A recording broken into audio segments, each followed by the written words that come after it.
That's cool. Okay. So good afternoon, everyone. Welcome to this seminar today hosted by the Deputy Dean Social Accountability and Health Systems and the School of Public Health. Sincere apologies from Associate Professor Tracy Naledi, who would have loved to be here, but she has a family emergency to attend to. So the session today will be focusing on the untold stories of how Africa contributed to the creation of epidemiology. As a public health student myself and a lecturer in the School of Public Health, I found it interesting that one goes through the programs from undergraduate and even postgraduate years and hardly ever think about the contribution that we in Africa have had towards the field itself. I think Maya Angelou says it very aptly when she says the more you know about your history, the more liberated you are. And of course, the more effective one can be both as a learner, scholar, and academic as well. So in terms of the program tonight, we'll be having Professor Leslie London from the School of Public Health giving us a bit of a context of why we are here and how the session and why this topic really. And so he'll be looking at a critical disciplinary self-introspection and explaining how that is important. We will then have our keynote speaker, Professor Jim Downs, who will be speaking on the untold story of how Africa contributed to the creation of epidemiology. And then we'll have a roundtable where we will have Sarah coming through, Nziki, and Ruzani as well. Will he be able to come through? Okay. Yeah, so Ruzani is still on his way, but he'll be there by then. And of course, we'll close with Prof Green Thompson and have some refreshments afterwards. So Professor Leslie London, I think many of us here might know him, but for those who are not aware of him, he's very famous in the whole university and across the country and the world, really. He's a public health specialist with an interest in human rights, public health ethics, farm worker rights, and prevention of alcohol-related harms and hazards of pesticides. So he's currently the head of the Division of Public Health Medicine and leads the Health and Human Rights Program and is an active researcher in the Center for Occupational and Environmental Health Research, where we both work. Welcome, Prof. Thanks, Itu, and I really do want to appreciate Jim for making himself available for this seminar. So I just need to say a few words of context about why epidemiology and public health science should do some introspection, or why it's important that we do that. And I'll start with the argument that really Jim Downs' masterful account of the role of health measurement in the slave trade reminds us that there's no value-free science in our world. So what seems to be simple factual information is almost always generated from conditions of unequal power, such as the world we live in.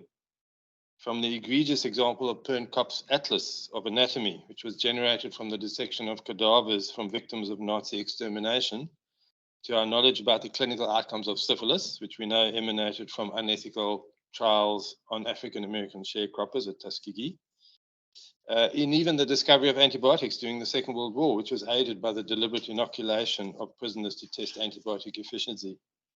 There are many examples of how modern knowledge was built on profoundly unjust and exploitative practices associated with colonialism and post-colonial injustice. But while this is most obvious in the realm of clinical research, we struggle more to locate this conundrum in the population health space. And that's why Jim Downs' work is so challenging and so important. Public health medicine, the practice of public health by doctors in South Africa, has a strange and ambivalent history. On the one hand, community medicine, as it was then known, emerged from the community-oriented primary care movement, part of the growing alternative population-oriented health planning approach promoted by the CARCs and others, that nearly saw South Africa adopt a national health service along the lines of the UK NHS more than 7 decades ago, before the current government has now brought forth its plans for an NHI.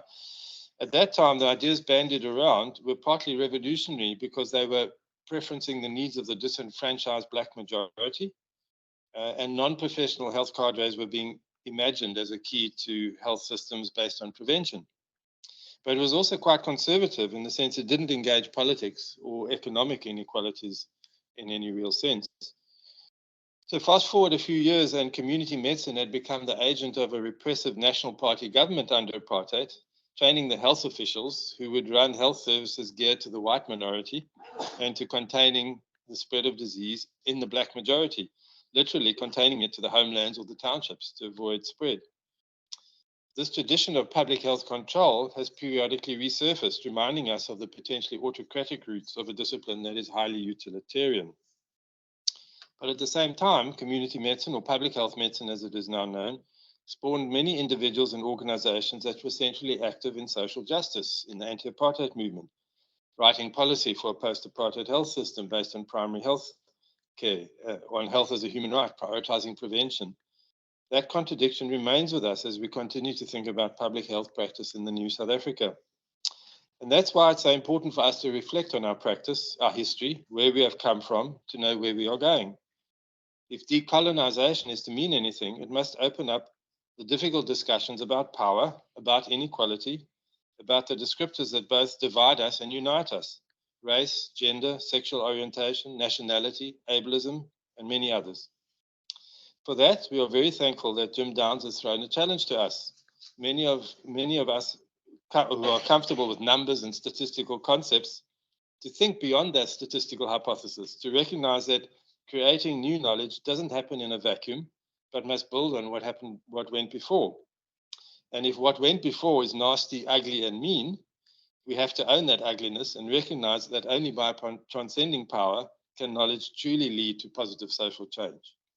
So, over to you, Jim. I guess, Itu, are you going to do an introduction to Jim? Okay. So, thanks so much, Jim, for doing that, and I hope I set a context.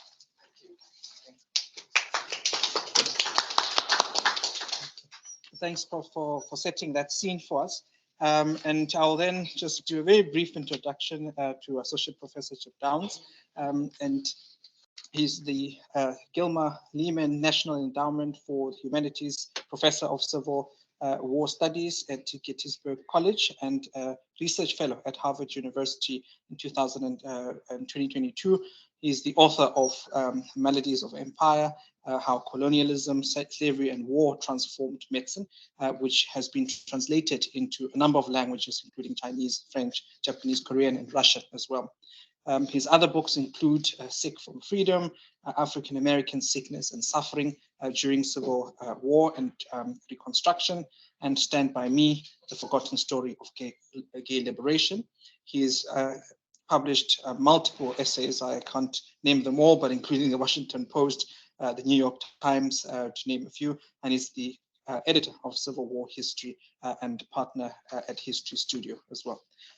Jim, welcome to African soil virtually. So we couldn't, unfortunately, get you through to us this year due to cost, but we're hoping that we'll be able to get you down in years to come. Okay, over to you. Great.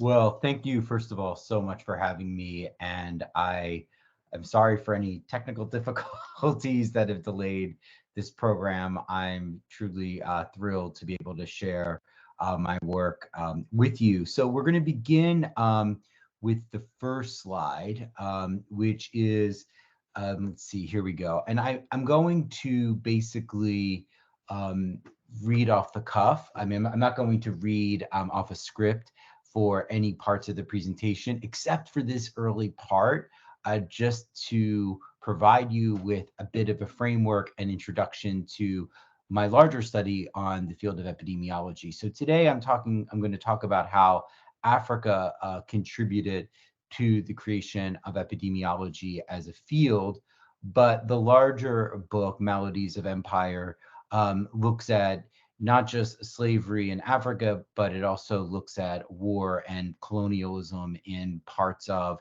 the Caribbean, India, etc. So I'm just going to read this one section and then I'm going to launch into the talk. So the general framework, the general argument of Maladies of Empire, and this goes to Leslie's comments about how epidemiology as a field grew out of violence, it grew out of unjust systems of power, and it was not a neutral field of scientific inquiry, but one that was born out of oppression, violence, and enslavement. So the argument is, Colonialism, slavery, and war led to the creation of built environments, slave ships, plantations, battlefields, and other spaces that enabled physicians to visualize the spread of infectious disease. This reflected a turning point in the history of medicine when doctors moved away from thinking of supernatural forces or miasma theory as the cause of disease and began to investigate the spread of epidemics. I chart this development with the beginning of the field of chemistry, with the beginning of the field of chemistry in the mid 1750s and studies of air and ventilation to the creation of the International Sanitary Commissions that developed in the 1860s. So let me begin by saying that oftentimes people hear this and they think, well, wait a minute, Downs. Clearly, there were doctors, physicians, scientists, nurses, many other types of thinkers who investigated spread of epidemics, even from, we can look at Aristotle, we can go back to the ancient world. We're going to find examples in China in the 14th century, in Italy, when quarantine first develops in the 1300s. There are definitely throughout global history many examples of doctors and other thinkers who were postulating why and how epidemics were spreading. What I pinpointed and what I noted in my study is that there was an increase in the study of epidemics, and that the study of epidemics in large part developed from the fact that you had three major global social transformations: slavery, colonialism, the Crimean War, and the American Civil War, that all of a sudden provided doctors with huge data sets to imagine and visualize the spread of infectious disease across populations.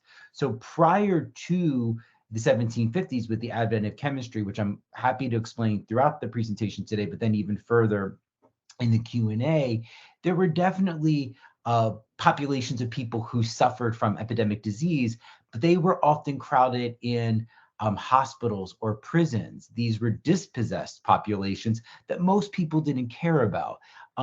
The Crimean War all of a sudden alerts the British public to what's happening on the battlefield, and Florence Nightingale runs to Crimea in order to help the wounded soldiers. The battlefield becomes a laboratory. But the battlefield that becomes a laboratory is not the first battlefield. That's not the first social laboratory. The slave ship is a laboratory. Colonial plantations are laboratories. So it's the confluence of these three major social transformations that produce these built environments that accelerate the spread of disease, and more importantly, give way to the British founding of the Epidemiological Society in 1850. So while other doctors may have throughout time, and other thinkers throughout the world may have postulated theories about the origin and spread of epidemics, we're seeing how these major social transformations led to the creation of the Epidemiological Society in 1850. So let's go to the next slide. Okay, so for our purposes here today, because I know some of you are in public health, the definition that I'm using for epidemiology is the way in which many people at the time used it in the 19th century, and that is the study of how disease spreads across a population and how to control epidemics and how to prevent them from spreading. Okay, next slide.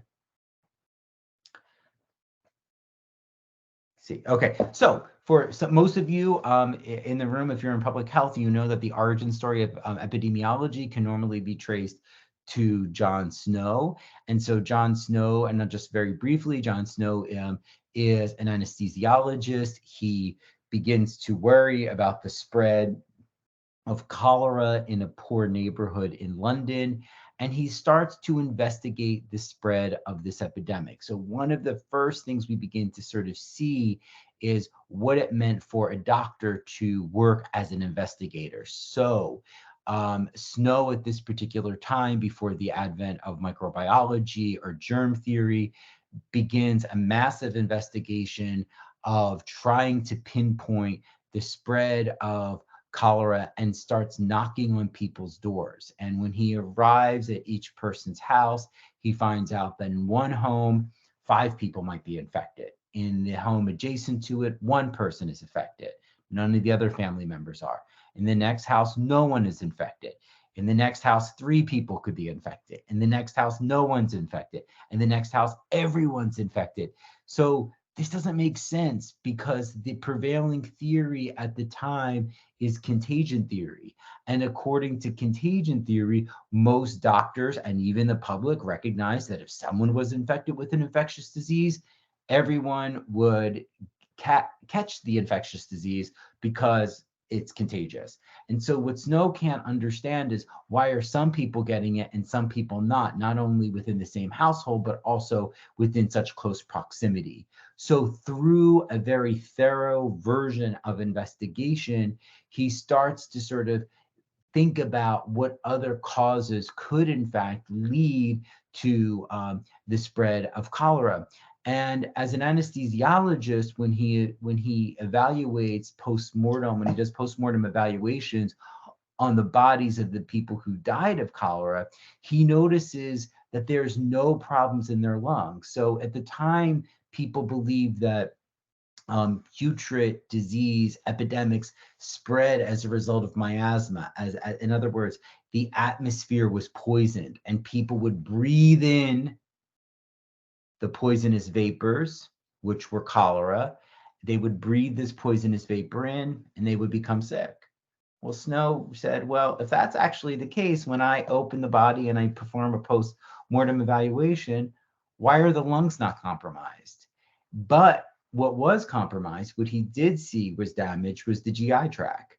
So what's happening in the GI tract that's actually causing these people to become sick? So to make a very long story short, he pinpoints the spread of cholera to a water pump. He recognizes that the various people in the particular homes that he interviewed, they all had one thing in common. They all drank from the same water pump.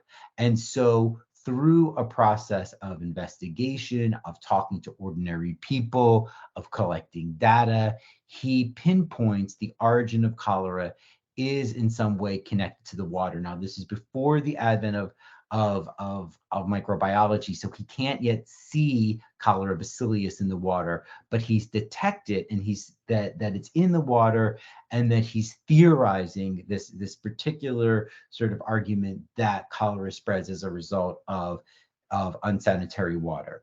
He then becomes heralded and sort of created, I like, what is it, sort of idealized and sort of lauded as the pioneering figure in the history of epidemiology. He becomes sort of canonized as the sort of the father of epidemiology, and he should receive lots of credit for the fact that he was able to pinpoint the fact that cholera was connected to the water.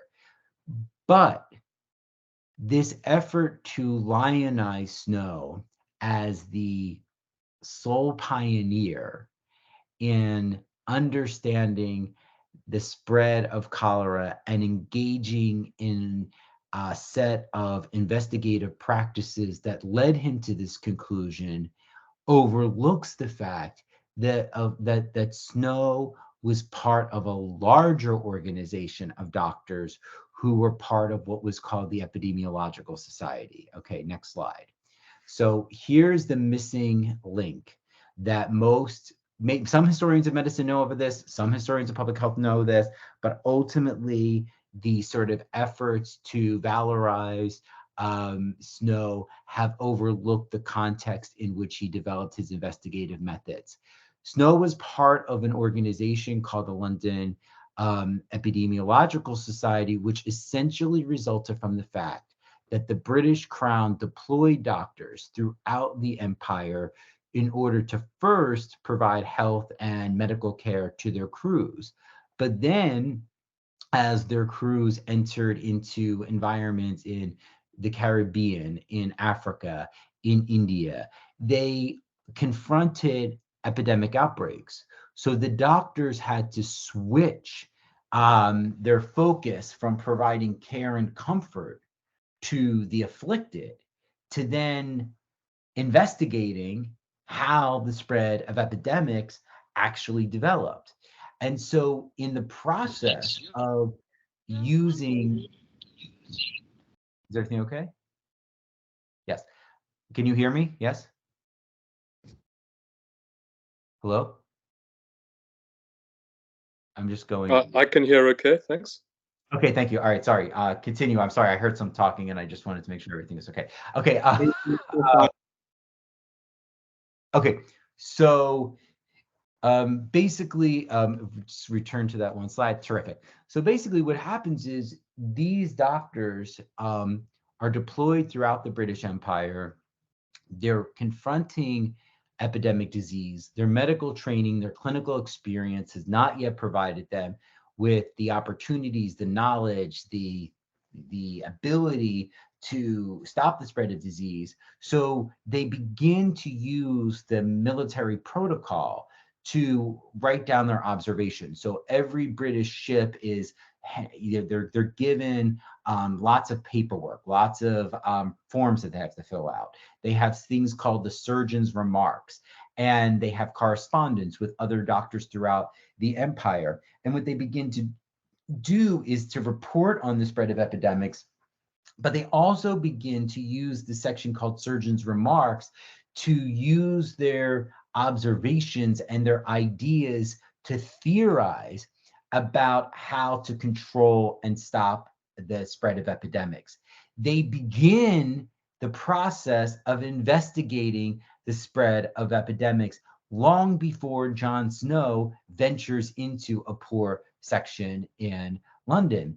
And so when they return to London, they believe that their experience throughout the empire, treating mostly subjugated populations, enslaved and formerly enslaved people in the Caribbean, working with enslaved Africans on the slave ships, working with colonized populations in India, they believe that that experience has provided them with valuable expertise. And so they create the London Epidemiological Society. And so that Snow emerges from a group of doctors who were already engaged in a process of investigation. When we rehearse the story of Jon Snow as the mythic founder of the field of epidemiology, we think he just rises up one morning and decides to venture into the poor section in London, not recognizing the fact that he was already embroiled in very hotly contested debates in the London Epidemiological Society about the spread of epidemics, and that he was learning how to sort of knock on people's doors and count how many people were sick and detect what was going on in the sanitary conditions of a particular region in order to ultimately define water as the culprit in the spread of cholera. We think this is all just the result of his genius as opposed to the result of his context. And so how do we now, this is the longest preamble ever given the University of Cape Town to get to the major argument, which is how did Africa contribute to the spread of to the spread of epidemiology and to the creation of this new field? And the answer is this. Next slide.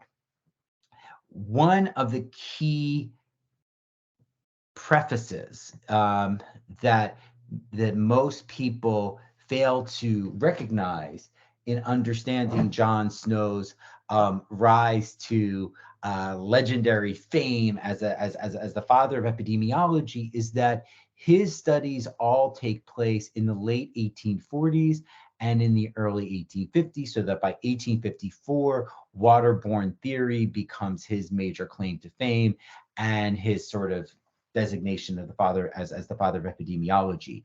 What people don't realize is that before the cholera epidemic in London, there was a major debate among medical officials, including Snow and his contemporaries, about the spread of yellow fever in Africa.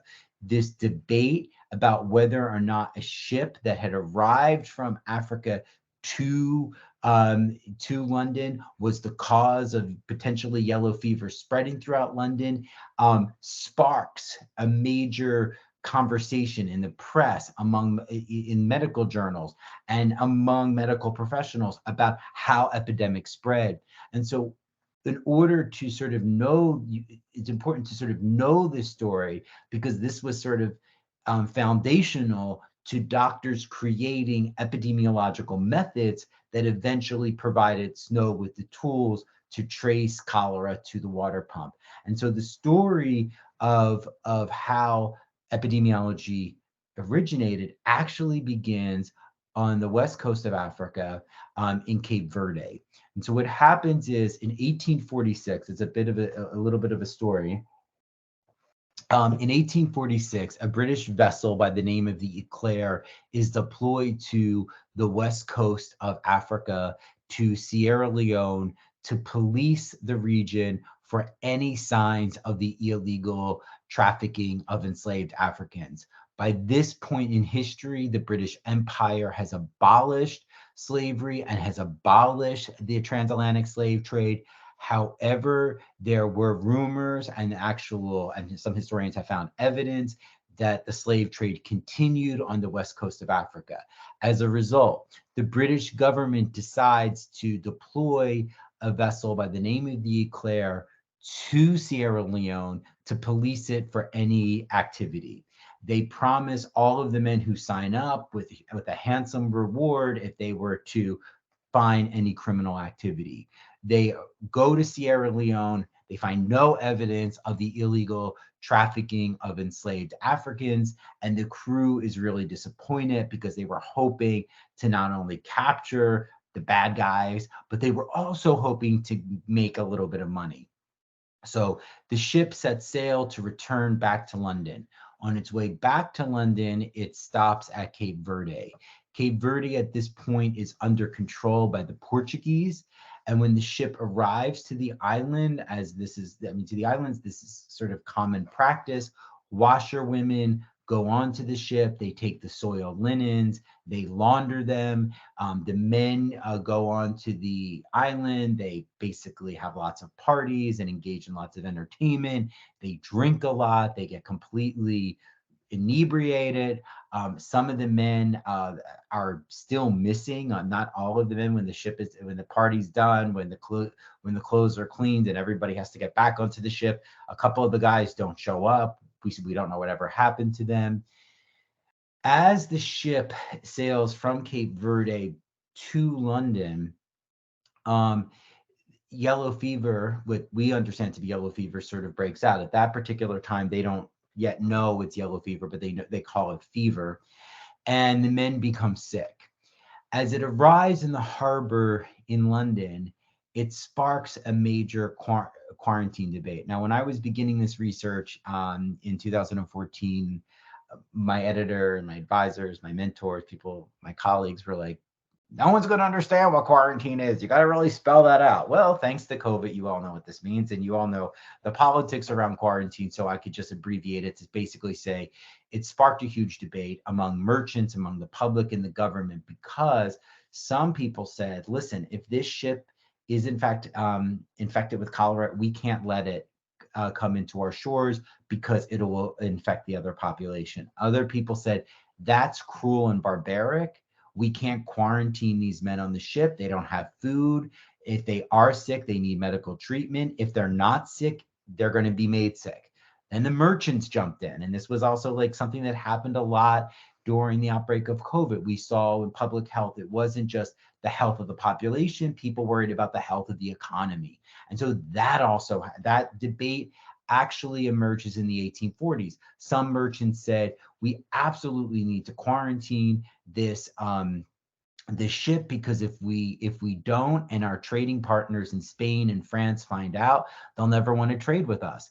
Then people said, well, if they do find out that there is a ship and we didn't in fact that we did quarantine it, they're not going to want to trade with us either, because they're going to suspect that we have contagious cargo. So there was a huge debate and there were questions about it. And so the British government essentially says they're going to send a doctor by the name of McWilliam, who had been in Niger and been part of an expedition in Africa earlier. They're going to send him to Cape Verde to investigate how yellow fever was spreading. And if in fact it originated in Cape Verde, or if it originated in the ship, or even if it originated in Sierra Leone, and if in fact it was transmissible. They needed to know the epidemiology of what caused it, how it was spreading, and how to control and stop it. So ultimately, McWilliam arrives to Cape Verde, and the first person that he talks to are the washerwomen.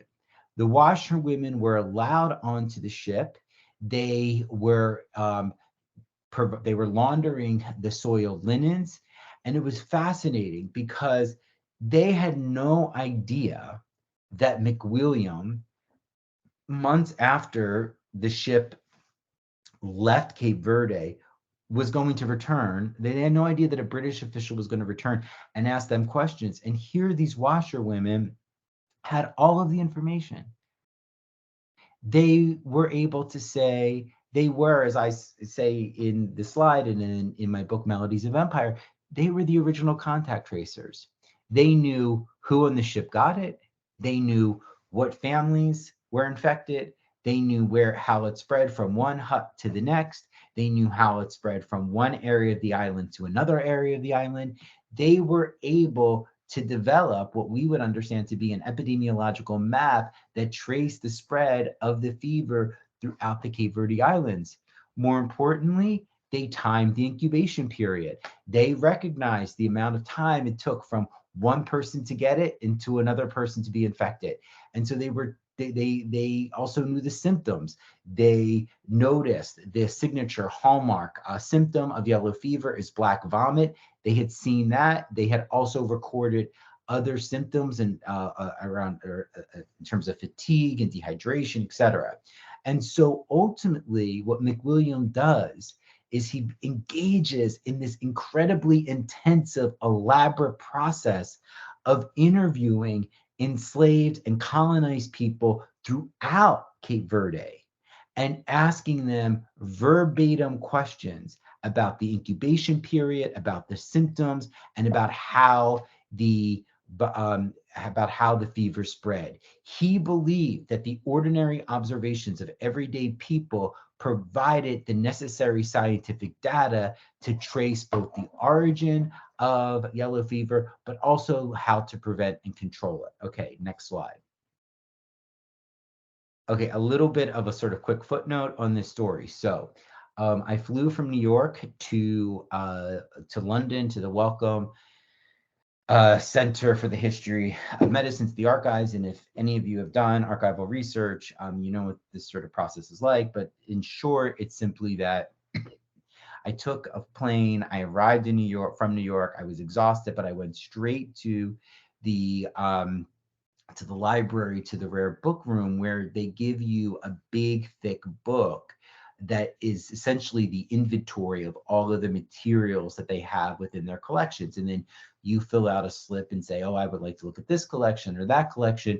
And then you have to wait like 2 or 3 hours in order for them to find those in their massive archives and bring it to your desk in order to read it. So I had about a 2 or 3 hour period. I hadn't slept well on the plane. I was hungry. They have like an amazing cafe in London, in the Wellcome. I wanted a piece of chocolate cake. Like I thought maybe a latte. And then I thought, you know what? There's this open area in the library where there's just books on the shelf. And I thought, what kind of books do they have here? And so I started pulling books off the shelf and seeing what they had. And I came across what looked to me as a sort of bounded anthology. And when I opened it up, there were 5 pamphlets in the anthology. And so they were sort of early 20th century and 19th century pamphlets that a librarian wanted to preserve them. So they stuck them between the leather covers and then stored it on the library shelf. And when I opened it up, I saw this particular page. And it read Joanna, a mulatto. That was the 19th century nomenclature for someone who is mixed race, a native of San Antonio. So as an American, I thought San Antonio, Texas. Here was San Antonio, Cape Verde, aged 59. And then I start looking at this other one. Another person recognized as mulatto. Another person recognized as Negro. And I start thinking, wait a minute. This must be like a 20th century document. This must be something published from the 1970s or 1980s. I quick flipped to the cover and it said 1846. And I thought, I had been researching the history of Black people's health from my first book in the United States after the Civil War and emancipation. I had been thinking about and researching Black people's health for a very long time.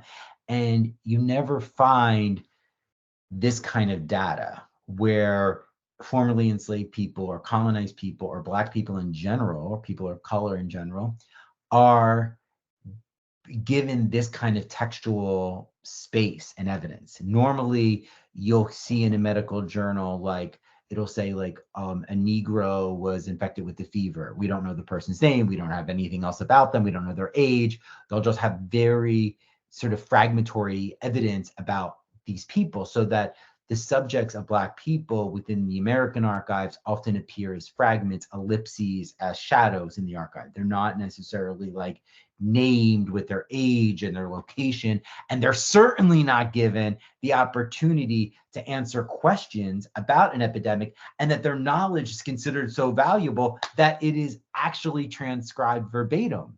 But that's actually what happens in this case in Cape Verde. So what I did was I spent time, many years actually working on this document, because this particular pamphlet ended up being over 150 pages, and there were close to 60 or 70 different people interviewed. And so I used the interviews in order to reconstruct the yellow fever epidemic in Africa. McWilliam did the same thing. McWilliam used all of this inventory of these testimonies given by enslaved and colonized Africans in order to figure out if, in fact, yellow fever would be contagious to the larger English public. And ultimately, his science and his understanding of yellow fever all were incorrect. I mean, I explain it more in the book, what he said and how it was wrong. But for our purposes here, I just want to abbreviate it and say that it was all incorrect. However, his method of studying an epidemic, questioning ordinary people, identifying contact tracers, pinpointing the symptoms, developing a whole investigative method that traced the origin of the epidemic to the control and prevention of the epidemic, provided the bedrock to epidemiology. So that when Jon Snow eventually walks into a poor neighborhood in London to investigate the spread of cholera, he's following in the footsteps of McWilliam, who gained information from the poor and dispossessed populations in Africa. So at this point in the talk, I want you to think about something really important, which is, am I simply arguing that we need to shift the focus from Snow as an important pioneer to McWilliam? And the answer is no. I'm not trying to say McWilliam should be the major pioneer, or even many of the other doctors who were associated with the London Epidemiological Society. That would be a lateral move. Instead, as a historian, I wanted to know, how did those doctors, the score of physicians who provided the context for Snow, how did they actually develop the field of epidemiology? And the answer lies in the fact that this institution of colonialism and slavery turned Cape Verde into a laboratory, and it made visible the spread of infectious disease, but it was dependent upon the dispossessed and colonized populations who provided McWilliam with the key information that allowed him to develop the investigative method. So his investigative method would not have worked had it not been for the ordinary people in Africa who provided their insights and their ideas that helped shape the creation of epidemiology as a field.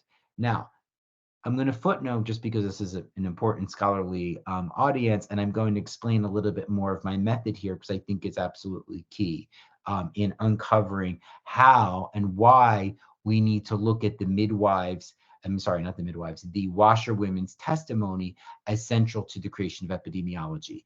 Next slide. So as we're getting to the next slide, I will say this. I started collecting material around Cape Verde in around 2012, 2014, I think.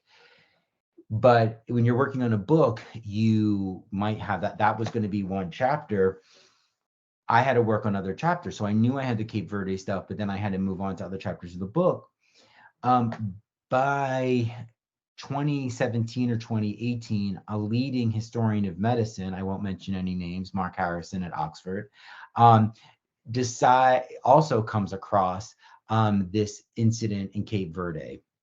And when he comes across the incident in Cape Verde, he uses it as a chapter in his book on contagion, because he wrote a very important, useful book about the history of contagion and quarantine laws, and wanted to use this whole, debacle about the eclair showing up in the British harbor as a case study to think about quarantine laws. And so when I first opened up his book and I saw that he had it, my heart sunk, and I thought, oh my gosh, I found all of these testimonies of these colonized people and enslaved people, and now he's going to write about it first. Boo-hoo. And then I got closer to it and I read the entire chapter, and he doesn't once mention any of the washerwomen by name. He doesn't emphasize the colonized enslaved people. Instead, he tells the history as a history top down, which is a way of saying he takes McWilliams' argument, McWilliams' major ideas, and McWilliam becomes the major protagonist in his story. The British government becomes the major protagonist in his story. And essentially, he follows the plot of the documents. He follows the plot of the documents. I want to emphasize that he sees how the document is written. McWilliam casts himself in the document as the primary principal investigator who developed this theory, and Harrison cast him in that role. As an undergraduate at the University of Pennsylvania, I was a literature major. I was trained in Black feminist theory. And at the time, Black feminists from Toni Morrison to Hazel Carby to the Combahee River Collective were saying, we need to get more Black people and Black authors into the Western canon. Well, how can you get Black authors into the Western canon when we go back in time and we only have writings by Shakespeare or Dickens or the major American authors like Faulkner or Hemingway? We don't have Black people writing during this time. And if we do, it's very few. And so as a result, there's a way in which you've set up the framework that if there is in fact going to be this canon of literature of major authors, we only have the records of these major authors like Shakespeare or Chaucer or Dickens or Jane Austen. That how else could a Black voice get in? And so Toni Morrison, who I hope you know, most of you I'm sure do, is known for her novels, but she wrote an amazing, important book around nonfiction, and it's called Playing in the Dark. And it's about the image of whiteness in literature, and also about the presence of Black people in canonical literature. And so what Black feminists did in the 1980s was to say, we're not going to uncover a Black female Chaucer, but what we can do is develop a critical set of reading strategies that enable us to look at the canonical Western literature, Shakespeare's Othello, Chaucer's The Wife of Bath, etc., and try to read against the plot of those particular texts in order to excavate the presence of subjugated populations and to make visible Black figures who may only have a cameo appearance, but who are nonetheless central and integral to the larger text. So when I went to read, can we go back to the previous slide? Yeah.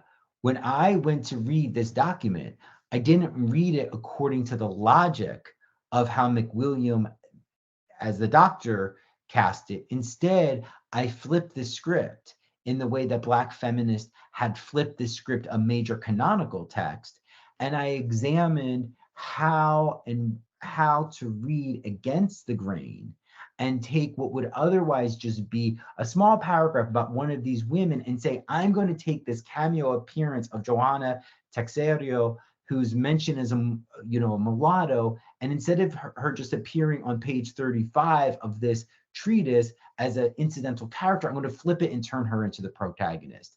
And when you do that, what you end up having is a new way of thinking about how to trace the history of epidemiology by not only shifting the location from London to Africa, but also shifting and the cast of characters and thinking about how we can see characters within text that may be marginal and centering them as important. Okay, next three texts. Okay, so how am I on time? Okay. Am I okay on time? Yes. Okay. All right. We're still good. Maybe 10 more minutes. 10 more minutes. Okay, great. All right. So, yeah. All right. So next slide. Okay. So here is just a really quickly, we're going to do this in 10 minutes. Jon Snow, just for those of you who are interested in public health, he mostly gets recognized as creating maps to help develop surveillance methods.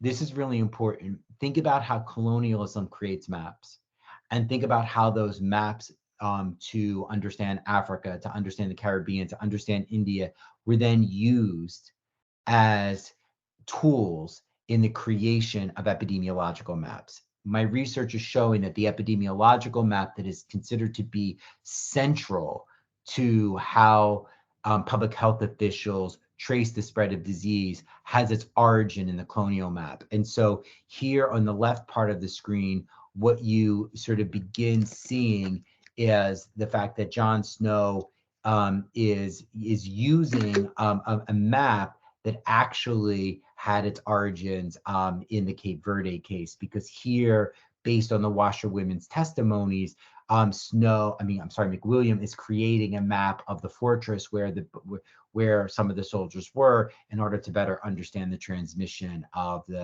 yellow fever. Okay, next slide. Okay, so as a historian, I looked at a timeline and I said, okay, so Snow's theories are in 1854, the Epidemiological Society is 1850, Cape Verde is 1846. There's a lot going on in that period, but as a trained historian, I said, well, can I turn the clock back even further? And what do I see? Where do these debates actually begin?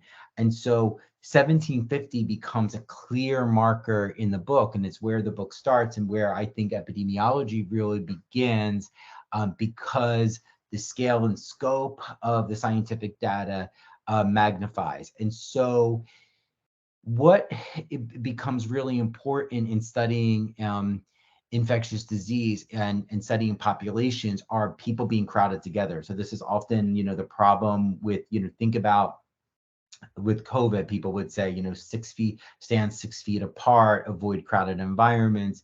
The origin of the crowded environment as the source of disease begins with what has been called, within popular sort of slogans, it's the Black Hole of Calcutta. And essentially British prisoners of war were crowded into a jail cell, and they weren't given anything to eat or drink. They ended up passing out. Some of them ended up dying. Many people in the jail cell believed it was because they were deprived water. Ultimately, they get water. A guard passes water through a window, and in a hat, and they hand it to their supervising official, like their highest ranking prisoner, and he drinks it, but he's not relieved. And so ultimately he thinks he's going to die, and they bring him towards the window. Once he gets to the window, he can all of a sudden, he's getting air, fresh air, and he's in the room, and because the room is the most ventilated in that region, and his health is immediately restored. It becomes a miracle. This case study becomes the sort of touchstone case study to prove how crowded populations lead to the fact that air changes its quality. Now, everyone in this room would say, how in God's name did they not know that prior to 1750? Well, here's the thing. Prior to 1750, what are the places where people are actually crowded together in such large numbers in such confined spaces? Prisons, like this example, and most people don't care about those populations. So the point is, everyone realizes that air is necessary for human survival, but the fact that air changes its quality only becomes legible through the creation of chemistry as a field. Chemistry as a field shows how air is actually changing its quality. Scientists from Germany to London or Germany to France to England are all in laboratories, and they're using a trough. It's a device that captures air, and they're able to see in this device that air changes quality. Well, that's a laboratory experiment. It has no reality in terms of human life. Next slide. So the question becomes that this major sort of invention of how air changes its quality, which is a result of the creation of the field of chemistry, makes visible oxygen. And the point is, where else outside of this jail cell and Calcutta are people crowded together and are lacking air? And that is in the transatlantic slave trade. So as I mentioned in the very beginning of the talk, the transatlantic slave trade, colonialism, and war create built environments that make these scientific conundrums visible. The slave ship makes visible how air changes its quality. Okay, next slide. And so that the slave trade makes visible how the existence of oxygen. So the image here on the left is a popular image.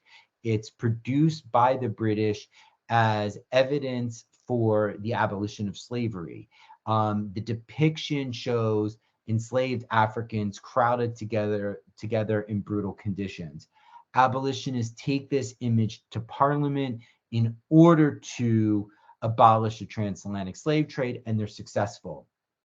This image has been incredibly useful in the abolition of the slave trade, but this image was also incredibly useful for science, because this image showed, and the conditions on this ship and many other of the transatlantic slave ships that crossed the Atlantic end up showing how crowded conditions change the quality of air, and how the lack of oxygen led to suffocation and thereby increased morbidity and mortality rates in terms of the transatlantic slave trade. And so that what we often sometimes don't recognize is that the transatlantic slave trade was central to the creation of oxygen, because it emerged at the same time as the history of chemistry. So let me just put that in sort of another way. Historians of science often think about the history of chemistry as a debate among British, French, and German doctors in terms of who was first able to see air changing its quality and define air as oxygen. So the historians of sciences are constantly engaged in this debate, and this is part of a European-centered model that oxygen becomes visible in these laboratories as a result of these troughs. This debate about the emergence of oxygen cannot be seen in a vacuum. It is coinciding with the transatlantic slave trade. And the morbidity and mortality of enslaved Africans gasping for air begins to provide the human evidence of air changing its quality, taking what was otherwise seen as a theoretical postulate developed within a British or French or German laboratory and proving its effect on the human body in the shape of the unnamed, incalculable number of enslaved Africans who died from lack of oxygen. So the history of chemistry and the history of oxygen is tethered to, connected to the history of the transatlantic slave trade into Africa. And those two histories I'm trying to show in my book and in my research are in fact connected. Next slide. So you could say, well, Downs, that's interesting, but like, do you have evidence? More evidence than just a couple of slave ships where people were dying and putting these two together? And the answer is yes. And Stephen Hales. Stephen Hales is a chemist. He's an English clergyman, and he creates the first ventilators, mechanically run devices to promote circulation on ships. And what he uses is he uses slave ships and the and enslaved Africans as the case studies in order to prove the necessity of oxygen, and also in order to prove how his device, this new ventilator, can actually circulate the air and thereby lower morbidity and mortality rates. Next slide. So when he writes his treatise, he says, an account on the great benefit of ventilators in many instances in preserving the health and lives of people in slave and other transport ships. He uses the slave ships as the data set, as the population evidence in order to prove the efficacy of ventilators. He writes, in order to provide the need for ventilators, I was informed that the Liverpool ship, which had ventilators, not one of the Liverpool ship, I'm speaking too quickly because I'm worrying about the time. The Liverpool ship that had the ventilators installed on them, that not one of the 800 slaves died. He writes, except only a child born in the voyage. He further adds that in several other slave ships without ventilators, there died 30, 40, or 50, and 60 in a ship. So ultimately, he's using the bodies of enslaved people as an advertisement to prove the efficacy of his major device that was created because oxygen had been denied people as a result of this new environment. Okay, next slide, please. So again, I just want to say that in the history of science, we often see the history of chemistry and the history of science as divorced from the political history of slavery. So here you have the political history of slavery and abolition, and the British Crown abolishes slavery, and we look at the laws about that. But we don't even realize that in the scientific archives, in the scientific text, the use of slavery is actually mentioned, and it's not hidden. It's mentioned in the titles of the actual scientific treatise. And so my work is really trying to like connect these two, and not just see slavery in terms of the economy, in terms of politics, in terms of like social morals, but it's actually evidence in scientific study. Next slide. Sorry. Okay, so here's the issue. So we all write papers. We all publish stuff. We all have many, many drafts of the things that we do. We revise and revise and revise. When historians of science look at Hale's work on ventilators, they don't look at the early drafts. They're like, well, those are just early drafts. I mean, where is the final draft, the polished draft that is actually codified the theory? So they typically look at this later draft. And in that draft, it says a treatise on ventilators. The term slave is taken away. The evidence within the treatise nonetheless draws on the slave ships, but the word slavery is no longer prominently displayed. We can see at this moment that slavery is actually scrubbed clean from the archival record. Africa is erased from the archival record. And what becomes codified, again, going back to thinking about what Black feminists have taught us about how to read text, is that Hales becomes the innovator, and this becomes the theory, but the people and the places that actually shape the creation of this story have not been part of it. Okay, so I'm just going to end there. Hopefully I've made it in terms of time.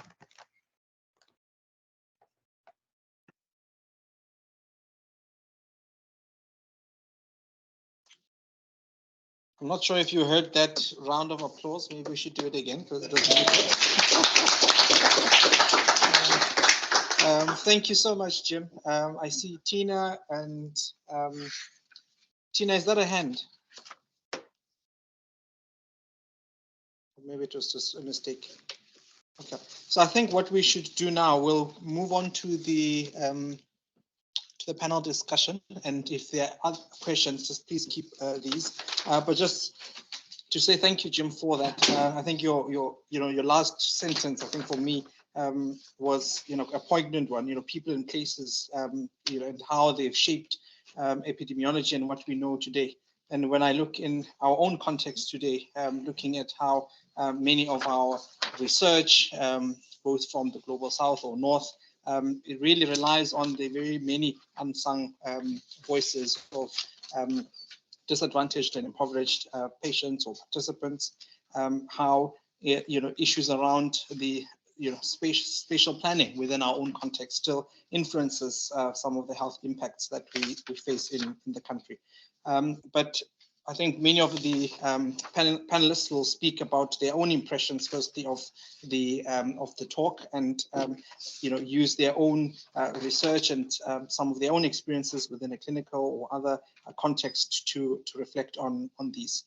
So, in terms of our panel, we've got Sarah Crawford-Brown. She's also very well known, taught us many years from first year, and now we're here. So she is a clinical social worker by training with a focus on mental health and psychosocial programming in post-conflict and violent community context, and it's got quite a wide range of experience in advocacy, networking, capacity building, and community participation within diverse cultural and religious background.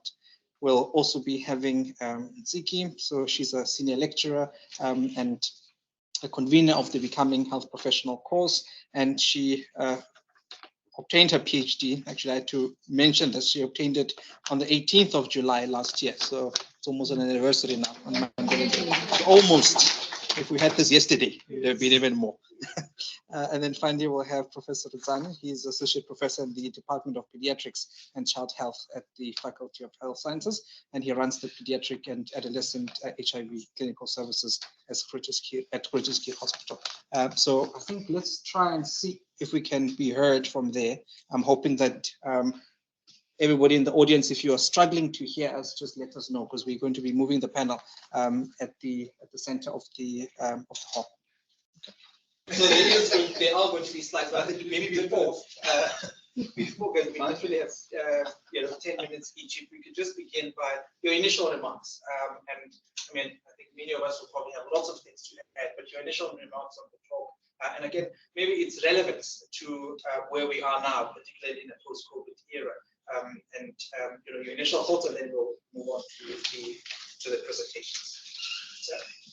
I think it's just so fascinating to see how war and violence have moved our thinking around issues of health and medicine. We've just moved our understanding of health and medicine forward. But in particular, how easy it is for marginalized people to be made invisible in their stories, and how we're needing to think through the narratives, the way we speak, the way we think about things, the normal way of practice. And we need to step back and think through what is invisible. What are we not seeing? What is not being held in what we hand down to one another? The traditional, and how do we see, how do we witness, how do we recognize those aspects of our health practice that we don't usually engage. And I think that was what stood out, is the importance of looking at what's invisible. Yeah, thanks, Sarah. And I think for me, what comes out is, I think many of us within the academic space, we taught to distance yourself when you look at the figures and 300 or 400. But I think you're touching on a very important point that behind the figures that you see, which are statistically significant, who is behind those numbers, and how do they, are we really reflecting some of the voices and their lived experiences as well? Trying to figure out what I think. In part of the contribution, which is still made today in the African context, for example, still remains pretty much as being the subject within the story that is being told. And even when we tell stories, they're not always our stories or the stories that are aligned with our priorities, because the agenda quite often is set elsewhere, and then that agenda moves with the resources to tell that story. I was telling some members of quite an important group that I will not mention, not long ago, reflecting on how much you could make African researcher, clinical researcher, go on a wild goose chase in a way because it suits the donor that you.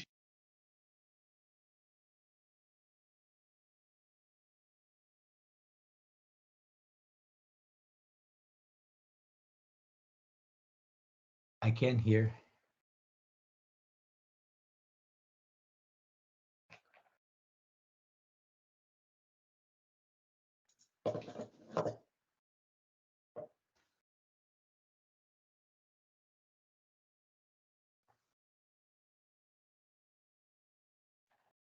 Can you hear me? Yeah. Okay, but can you hear me? Yes, I can hear you now. Okay. Did you hear Sarah? I did. It did. It's just that someone reframed the image, and when the image no longer included the moderator, the sound went off. But I heard the first presenter. Yes. Okay. No, don't just rephrase. Yeah, just step in a little bit. Sit in. Yeah. Thank you. Yeah. I'll pass the mic to my colleague now. Thank you. Thanks, colleagues. Listening to Jim, I had the benefit of reviewing his book. Obviously, I didn't know the background to this, this very rich history. So I'm in awe of him. And also very envious, that he had access to these resources.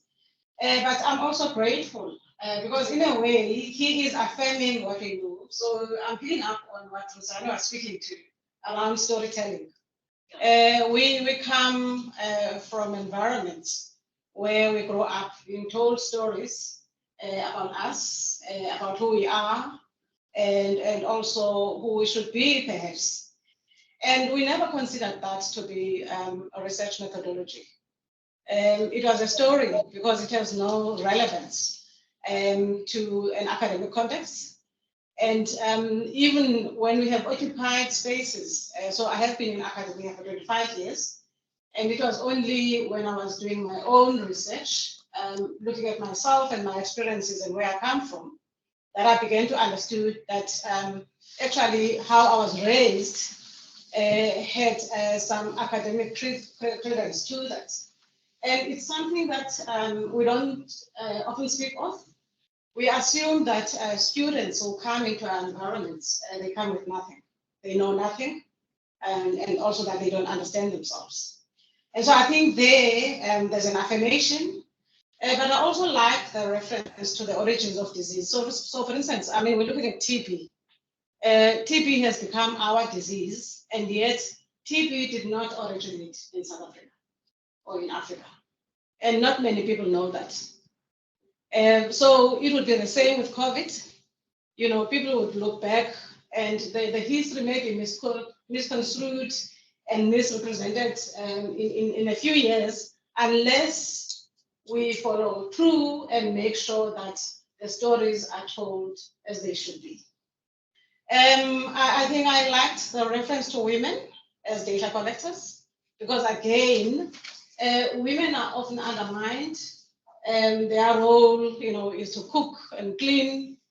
It's never that they can do science, even when they do science. So I think, there's much to reflect on. It has been a beautiful presentation. I still wish that we had Jim in person, but that was not to be. So I'm going to hand over to Peter.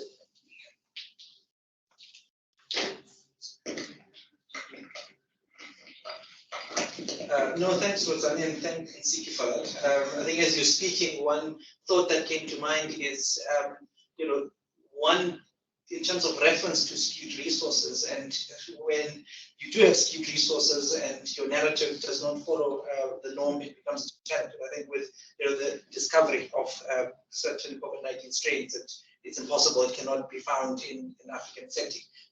And how that caused a lot of contention, and kind of speaks to some of the issues that you're raising now as to how they still permeate even in today's context as well.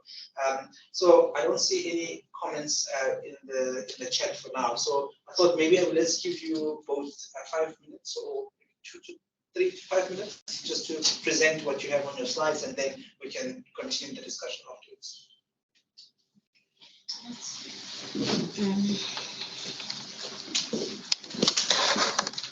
Is the other slides sorted? Yes, they should be there here on the desk. Just use this.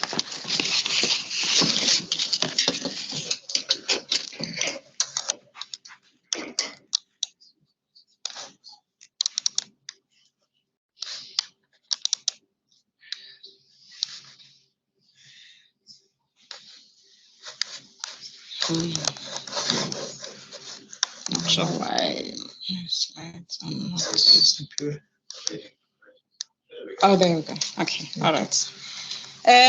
So in the interest of time, I'm going to jump. I will not dwell much, but really, when I was thinking about this, I was thinking about UCT and where we are, being now an institution that has been leading research-wise for a while, being the best in Africa, and also our faculty doing very well in that context. And so my question was, why fix this if it's working? So why should we do things differently? Why should we do public health differently if, we have those ratings and we are obviously successful? So as I said, I'm going to jump around in the interest of time, but I actually had wanted to talk about colonization and the fact that the reference often about developing countries is that they are resource poor. And in fact, that is not our reality. We have a lot of resources. This is why everybody wants to come to our shores. This is why they're mining in our shores. And this is why there is this interest. So, there's pathology if you're talking about people and patients. And that is an area of interest. So if you want to understand where we are and where we should be, obviously, Jim's talk is a point of reference, colonial epistemologies, but we also need to move beyond that and look at what is there beyond, the post-colonial era. But most importantly, because we are in Africa and because we are in this institution, we need to be looking at relational epistemologies. And again, if we are centering ourselves as Africans, we need to be looking at emergent and indigenous methodologies. So I just want to share with you a few examples then that will highlight what I'm speaking to. I will not speak to this book, but the focus here was about document analysis as a form of methodology that allows us to understand our history and where we come from. But I mean, as you know, we speak of colonialism, we speak of apartheid medicine. What I wanted to say is that what we need to understand is that there is a new apartheid. Sizwe Pholela, it's not Pholela, Sizwe, what is, Mpofu Walsh, in his book, he says apartheid is really just privatized. So it's still there. So when we talk about medicine, we must know that we carry the wounds of the past, and sometimes we enact that which we know, which is what we often see in our spaces. Otherwise, we wouldn't have a 76-year-old grandmother being abandoned like that. But I also want to say that as we talk about apartheid, we also need to understand that in the practice of medicine, that has to continue. Because, I mean, we are not the same people. In some ways, therapeutic measures should be relevant if they are specific. So if you are, one is assessing Black babies, those measures should be specific to Black babies, Black and brown babies, however you want to qualify them. And then we come to this notion of language and how we relate to language. So we talk about colonialism, but these days, I mean, if you're talking about neo-colonialism, it means that that which was there in the past is still with us in the present. And so when we speak about language, so we know there was an outcry in that paper from Stellenbosch, where brown women were misrepresented, and that paper was retracted. But there are other papers that we need to be concerned about. So for instance, if you talk about amaXhosa, I mean, that's a whole tribe, Xhosa, and many others. So that topic could be presented differently. You know, again, if you want to talk about rural women, you can talk about rural women. But the minute you say amaXhosa, that's everybody. And so we need then to be mindful of that and invite language experts to be part of our deliberations when we go into communities and want to do research in communities. So because we are in public health, one is talking about an agenda where we're looking at health equity and social justice. And so if we're looking at a decolonial framework, there is evidence there that it works. So Chandana Mbuma and Nasiram, they suggest that framework, which, I mean, if it is viewed from a management perspective, it's about reflecting on what you know. So reflecting on colonialism, reflecting on apartheid, and also looking at current context and planning and then acting. But what we have currently is that people come in and they act and they do research.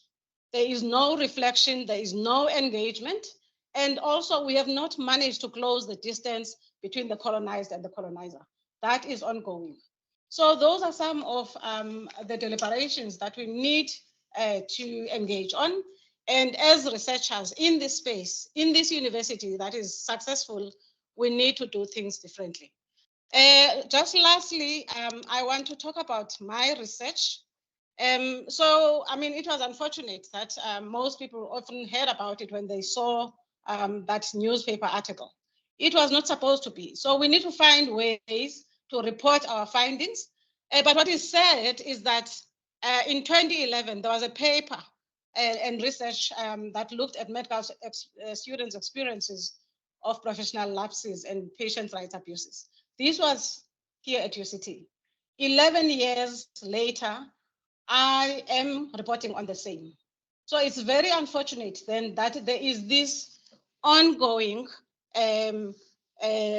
abuse. So there is abuse of patients, there is abuse of students. And so we cannot say that is a colonial mentality. It's about us, it's about the here and now, and the fact that we need to transform and do what we do differently. The students had a lot to say. I mean, they recognized that they needed to transform to fit into our spaces. And in them transforming, it was about recognizing that which they were exposed to growing up, their social attributes. And in this space, they became professional attributes. So there were benefits to patients. I'm going to leave it there. Thank you.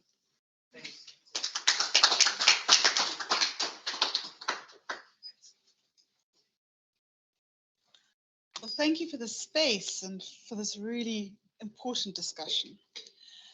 In doing public health through a transformative lens, I'd like to talk about the value of including an across-year thread of teaching about violence and its impact within health science undergraduate curricula, as a space for transformation and engaging different voices. At the beginning, when I often speak with my colleagues, they would say, why? Surely health professionals just need to fix injuries and refer. The MBCHB is packed and disciplines are competing for space. Why is understanding violence a priority? Why indeed? Violence is a wicked multidimensional problem deeply rooted in social and psychological dynamics. This is especially true in South Africa, where violence and injury form the fourth burden of disease. The legacy of a painful and oppressive past, coupled with an ongoing structural violence, amplifies the traumatic burden experienced by individuals and communities. But this is a burden that our students are experiencing, and a knowledge and expertise that they are bringing into our space. A space that we can workshop, engage, discuss, and find new ways of exploring both our complex social environment, the psychological underpinnings of behavior and activity, the processes of microaggression that are experienced on a day-to-day basis, but then also pulling through how does structural violence of the structural violence of our society that is within a globalized, structural violence, how does that play forward into the shame and injury that is then transferred in different relationships, moving into direct violence. So this allows us to engage with our students directly, engage with their personal experiences, and start unpacking social and psychological dynamics of a wicked problem that they're going to need to be engaging with, bringing in new voices into our conversation. So my belief in the importance in building health professionals' capacity to respond to violence has emerged from my research and practice in Hanover Park. Hanover Park is a neighborhood about 15 minutes away from here. It's not far. It was built in the 1960s and 70s to accommodate people forcibly removed from the neighborhoods destroyed by Apartheid Group Areas Act, as well as those displaced by the industrialization of agriculture. As you drive in, you're aware of stark three-story council flats built around washing lines with backyard shacks wherever possible. There are very few trees, it's quite barren, and there are about 70,000 people living in an area of 2 kilometers square. This area is divided into 4 gang turfs that meet roughly at the CBD in Terminus, just where the Hanover Park Central Community Health Center, clinic, library, and swimming pool are also situated. So this is the corner where the gang turfs are meeting, and it's extremely volatile. Hanover Park has a recorded rate of 143 murders per 100,000 people. That's 3.5 times the national rate, 24 times the global rate of 6 per 100,000.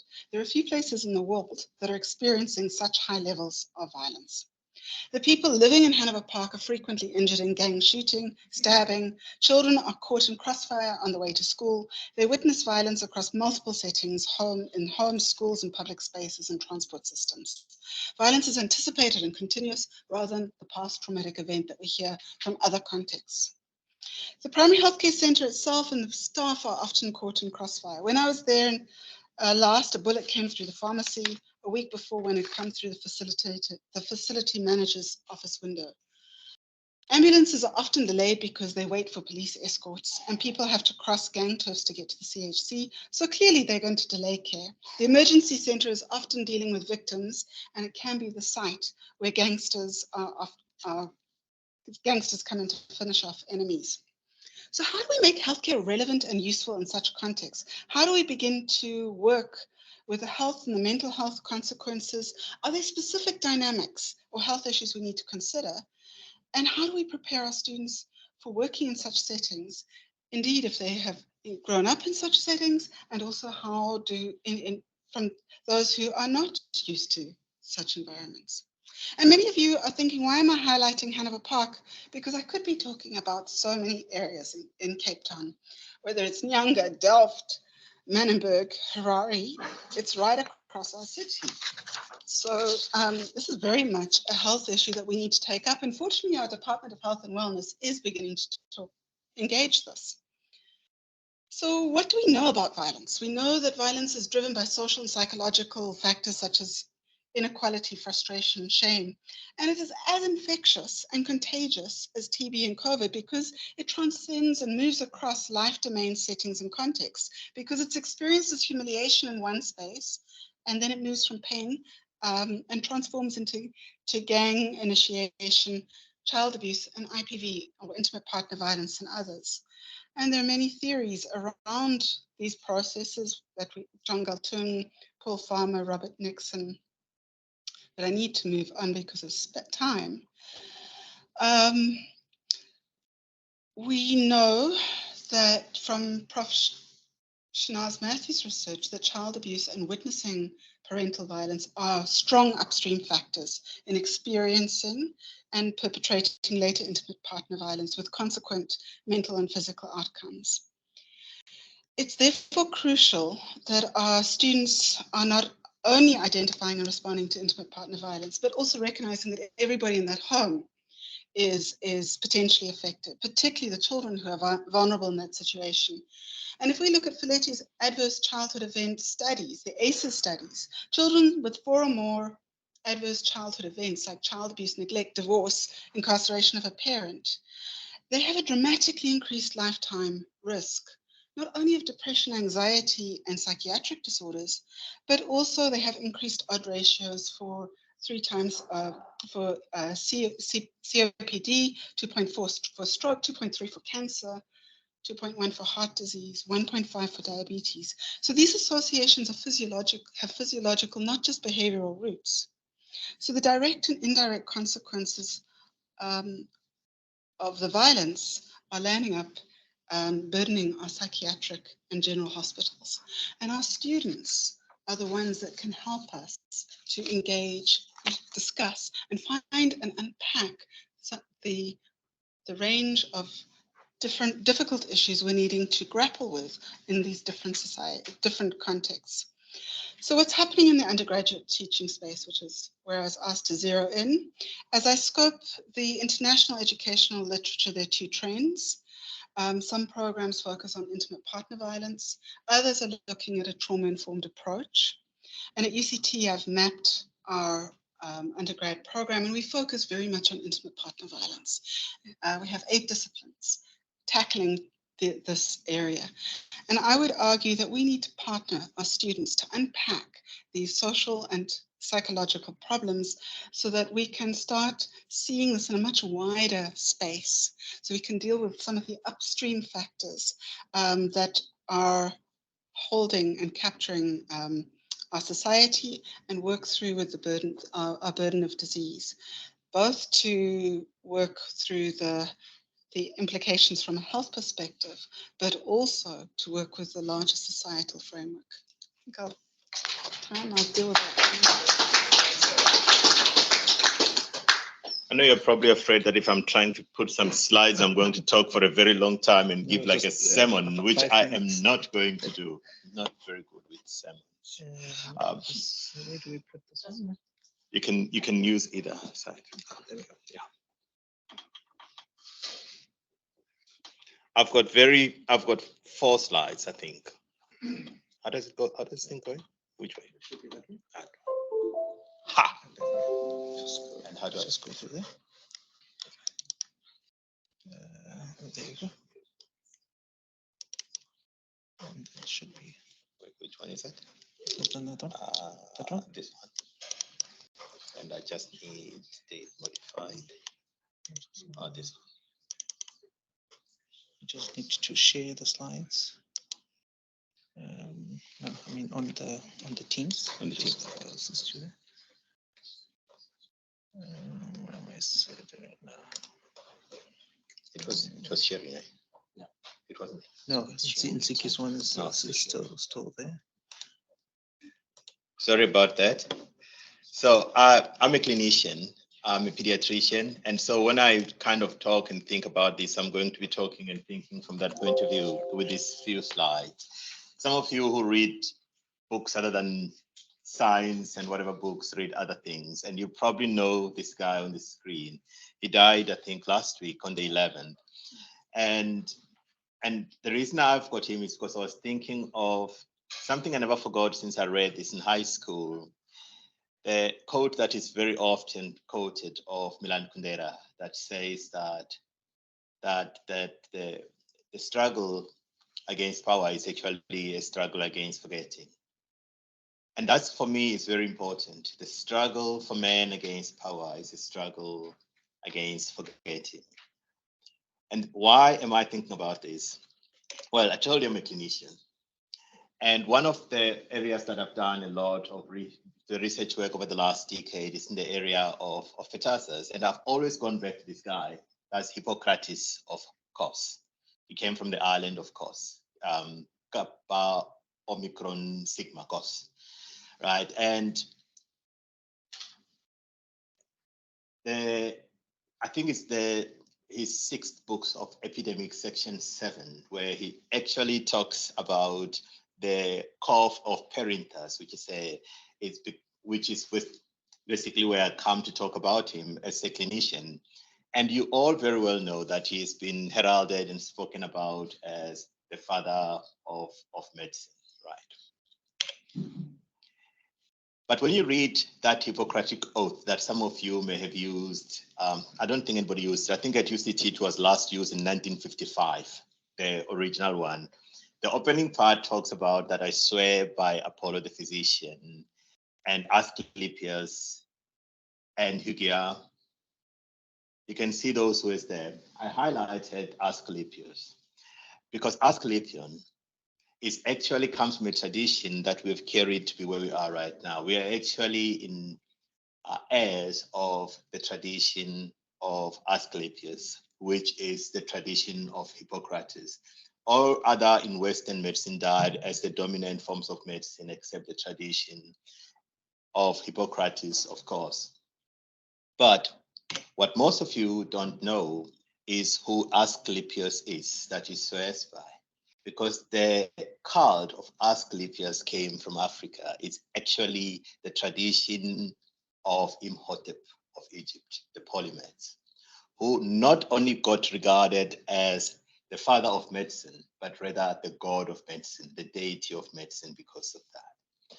I was thinking about this the other day, because I was thinking about Bongani Mayosi's inaugural lecture, where he actually reflected back on the tradition of Imhotep, the tradition that became the cult of Asclepius, translated through the work of Hippocrates and his work in clinical medicine and the research work in epidemics that actually got published and became the foundation for a very long time of Western medicine.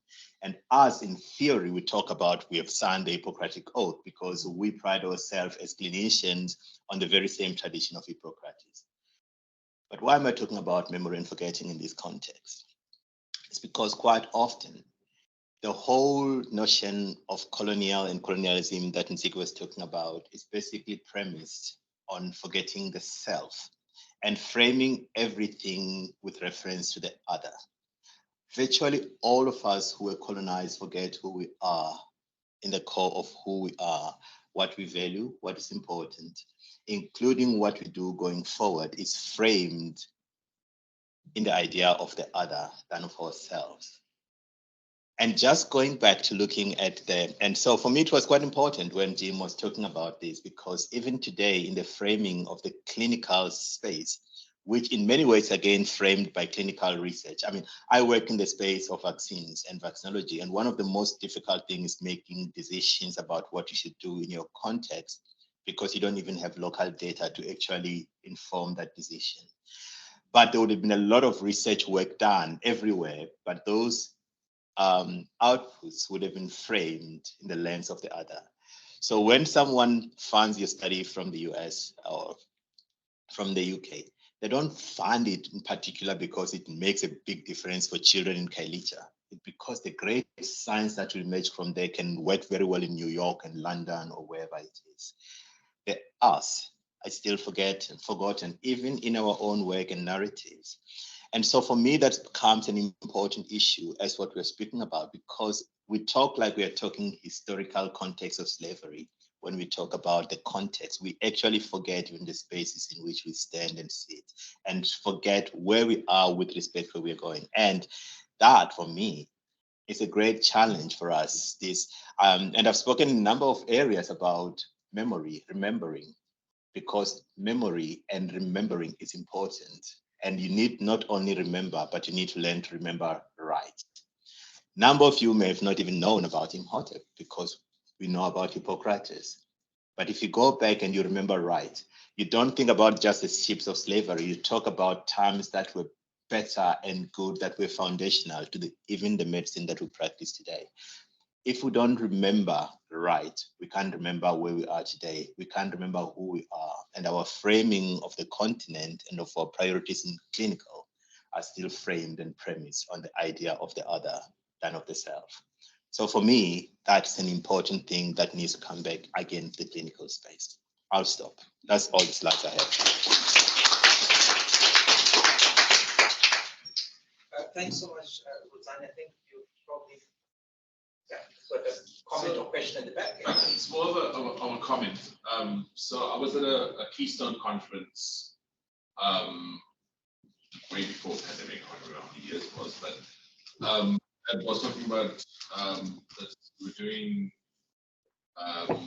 metagenomics in the context of HIV, and the conference was here in South Africa. So we had international investigators coming across and then reporting on their results and the different trials that were going on. I remember, I don't remember the names, but there were American professors speaking about, oh, this is our code, this is what we're doing, these are all of the methods that we will be using. I remember just my supervisor that stood up, because she's involved in a lot of the HIV work as well, and she asked, I think it was the chief PI at the time that was giving the presentation, she asked, who is your South African collaborator? And the guy couldn't remember anyone. Not even, we were just asking anybody that was part of the entire trial. Like, because we know here at UCT we have to use community engagement agents and people that actually go across and talk to communities that are going to be involved in the studies, study nurses, any of the current PIs or students that are collaborating with, or just that the lack of consideration that I think because we're talking about the other versus us, that yes, we are, as South Africa, we are rich in resources, and the resources for us at the moment at UCT or in a clinical sense are the people. Yes, we have the diseases that are going to be affecting everyone around the world, but because we have the high incidences of the diseases that are going to be affecting everyone else, that anybody can come here and just use us to gain the knowledge but the problem is, how is that translated back? How is that going to benefit us if you're going to take that research and make the money, as you said, in America and the quote-unquote first. That's my comment, because that just remember that instance when we're talking about how Africa is still in that context of the neo-colonialism. It's intellectual colonialism that's No, thank you for that. Reminds me very much about the Cape Verde discussion that we just had. Might now be across Teams and Zoom, but there's still that extraction happening as well. Thanks for that. Is there any other comment? And then I'll give the panel to any other comment or question. Right. So, and colleagues online, are there any questions or comments to the panel from your side? We haven't forgotten you.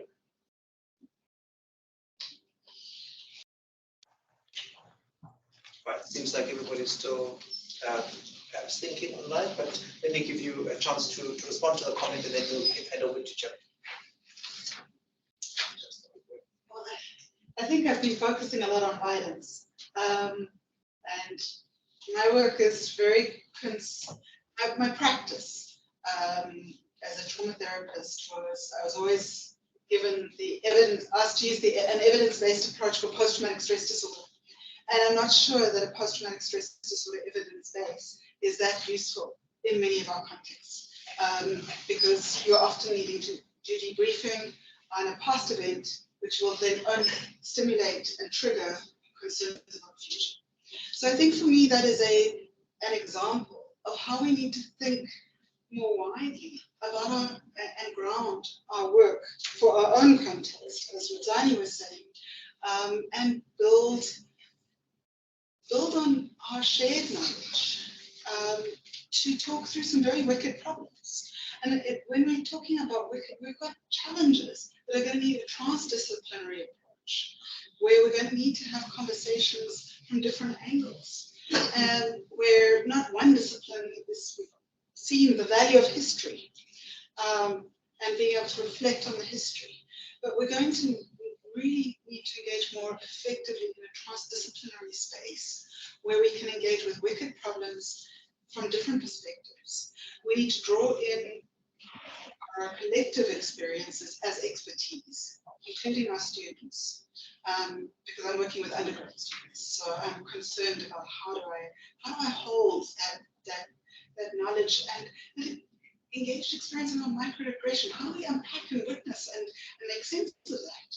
But I also think we need to, last point, I think we need to be aware of where we're going. So we're moving into a space of artificial intelligence. I'm not an expert there, but I'm imagining a world where diagnoses, treatment programs, a lot of that's going to be governed more by AI. And we're going to need to be able to tailor that for our particular context, because AI in our context is going to be very, you can't take an algorithm from the States and put it here.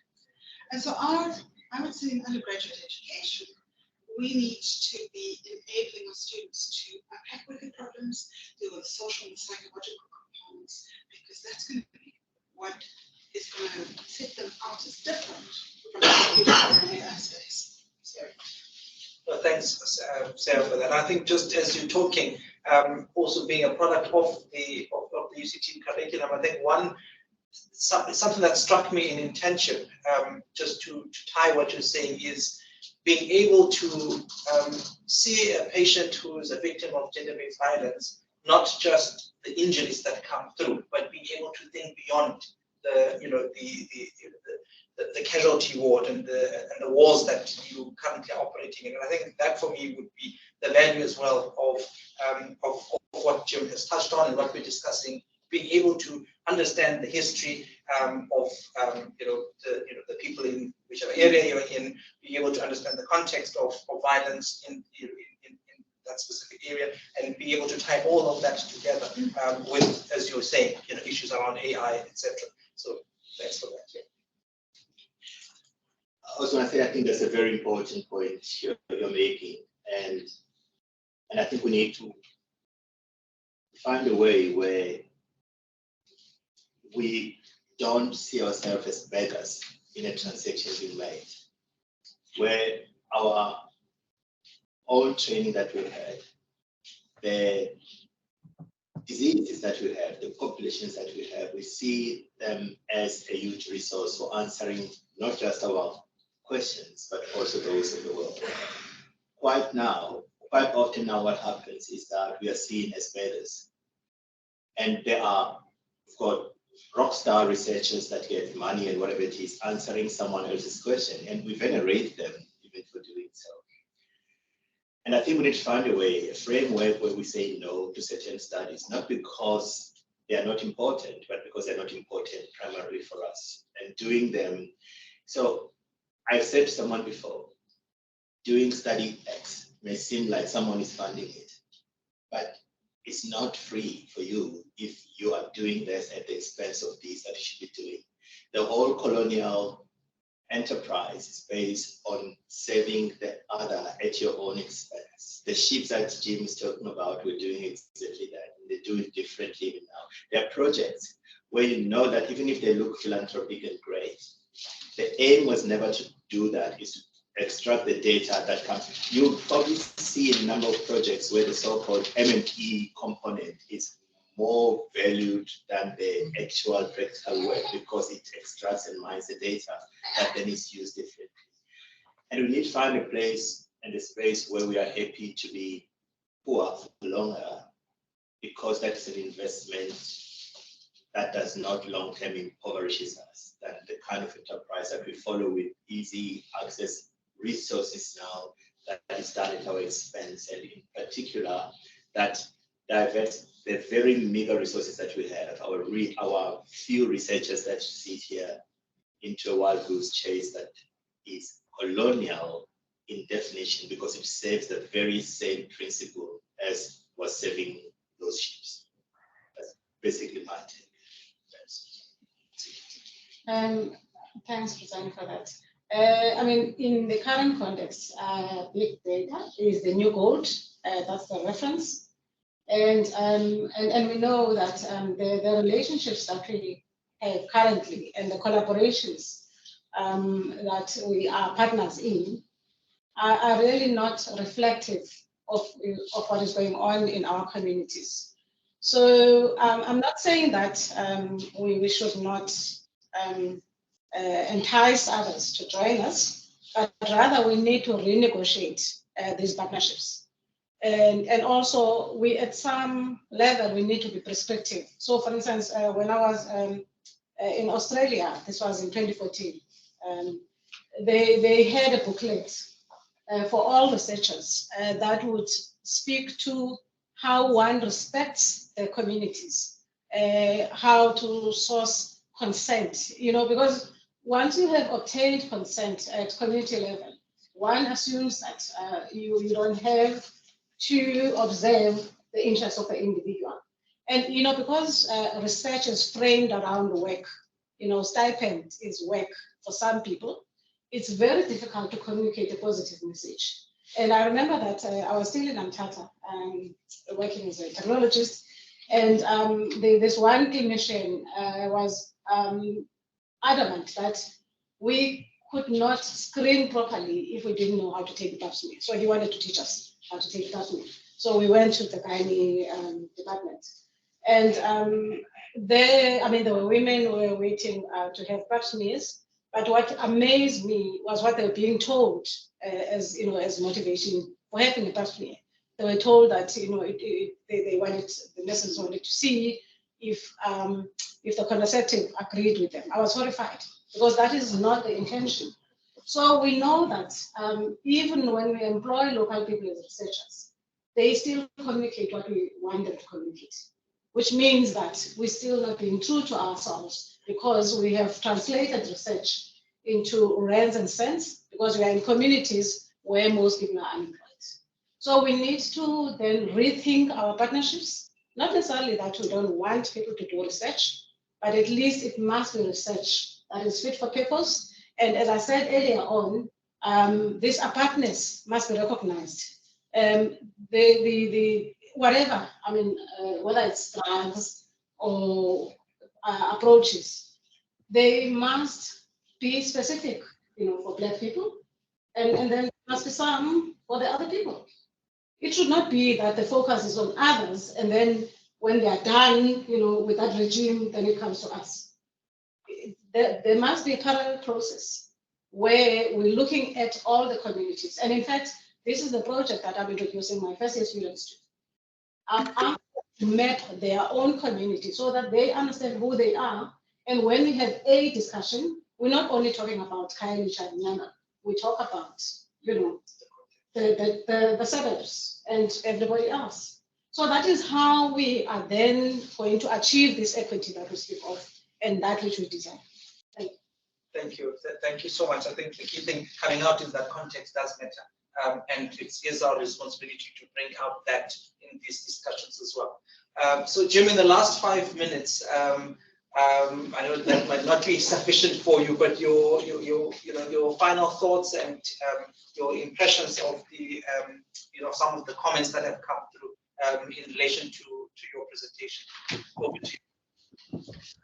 So I'm happy to use this time to answer any other questions. I mean, my reactions are a few different pieces. One, I appreciate Tracy's two claims about the need to think about violence and to censor that as sort of central within all kinds of studies of public health, because I think it's something that has recognized academically as important, but not necessarily incorporated with how the actual practice work settings and what that means for various populations.